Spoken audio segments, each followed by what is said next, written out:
कुठं कधी अडवलं बोराड यांना जर पक्षांनी बाहेर काय समज त्यांना अडवायचं मला आता माहित झालं मला माहिती मुंबईला जाणार होते आंदोलन जायलाच पाहिजे त्यांनी त्यांच्या काय बापाच पेंडे काय त्यांची काय मुंबई धनगराच्या लेकरांना शिकायचं नाही का झाले 15-15 वर्ष झाले वाटवले त्यांची कव्हर करता मुसलमानाला आरक्षण दिलं नाही बंजारा समाजाला दिलं नाही मराठ्यालाही दिलं नाही आता त्या मुसलमानाला पण देणार आणि आता ती एसटीतून धनगर समाज मागायला लागलाय मग त्याचं राजकारण करायचं अडवायचं त्याने काय भ्यायचं त्यांना काय संबंध नाही कोणाचं अडवायचं एसटीतून आरक्षण घ्यायचं म्हणजे घ्यायचं एकाही धनगरांनी याच्यात राजकारण करू नये सगळ्यांनी ताकदीनं उभारून लेकरा बाळाचं कल्याण होईल हे लक्षात ठेवा धनगरांनी आरक्षण जाऊ देऊ नका लेकरा बाळाच्या पिढ्या सुधारतील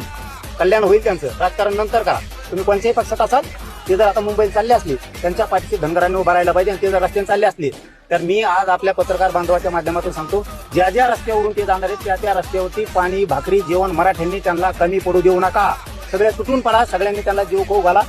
त्यांना पाणी द्या रस्त्यात पुढे अडचण येणार नाही